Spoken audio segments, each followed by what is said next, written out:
brought to you by V-Guard. વધી રહી છે આગામી સમયમાં ગરમીની આગાહી છે તે ચિંતાજનક સમાચાર છે, પરંતુ ગરમીથી રાહત ક્યારે મળશે તેનો જવાબ પણ આપને આપી દઈએ। હવે આપની માટે રાહતના સમાચાર છે કે હવે આગામી સમયમાં ગરમીથી રાહત પણ મળવાની છે। શું છે વરસાદને લઈને આગાહી તે પણ આપને જણાવી દઈએ। હવે જોઈ લઈએ કે વરસાદ ક્યારે આવશે, ક્યાં કેવો વરસાદ રહેશે। તો ચોમાસું આવી ગયું છે। સૌથી મોટી ખુશ ખબર છે આપના માટે કે ગરમીથી બહુ વધારે ચિંતા કરવાની જરૂર નથી, કારણ કે ચોમાસાનું આગમન થઈ ગયું છે। આંદામાન નિકોબારમાં સત્તાવાર ચોમાસું બેસી ગયું છે। 3 દિવસ વહેલું બેસ્યું છે ચોમાસું, અને ખાસ કરીને 31 મે સુધી કેરળમાં પણ ચોમાસું બેસી જશે। સમગ્ર દેશમાં સૌથી પહેલા ચોમાસું સામાન્ય રીતે કેરળમાં બેસે છે અને ત્યારબાદ અન્ય રાજ્યોમાં ચોમાસું ધીરે ધીરે આગળ વધે છે। આ વખતે આંદામાન નિકોબારમાં 3 દિવસ વહેલું ચોમાસું આવી ગયું છે। કેરળમાં 31 મે સુધીમાં ચોમાસું આવી જશે અને ત્યારબાદ દેશના અન્ય ભાગોમાં પણ ધીરે ધીરે ચોમાસું આવી જશે।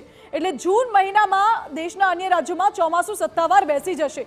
મધ્યપ્રદેશમાં 16 થી 21 જૂન સુધીમાં ચોમાસું આવે તેવી શક્યતા હવામાન વિભાગે વ્યક્ત કરી છે, જ્યારે રાજસ્થાનમાં 25 જૂનથી 6 જુલાઈ સુધીમાં ચોમાસાની સત્તાવાર શરૂઆત થવાની છે। 19 થી 30 જૂનની વચ્ચે ચોમાસું ગુજરાત પહોંચશે, એટલે ગુજરાતવાસીઓ માટે એક સારા સમાચાર છે।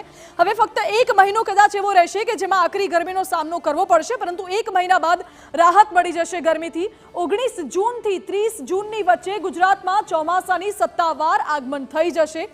જો કે આંદામાન નિકોબારમાં આ વખતે 3 દિવસ વહેલું પહોંચ્યું છે ચોમાસું, પરંતુ અત્યારે જે આંકડાઓ સામે આવી રહ્યા છે તે અનુસાર હવામાન વિભાગની આગાહી છે તે અનુસાર આગામી દિવસોમાં દેશના અન્ય રાજ્યોમાં પણ ચોમાસું આ વખતે વહેલું બેસે તેવી શક્યતા છે। Brought to you by V-Guard.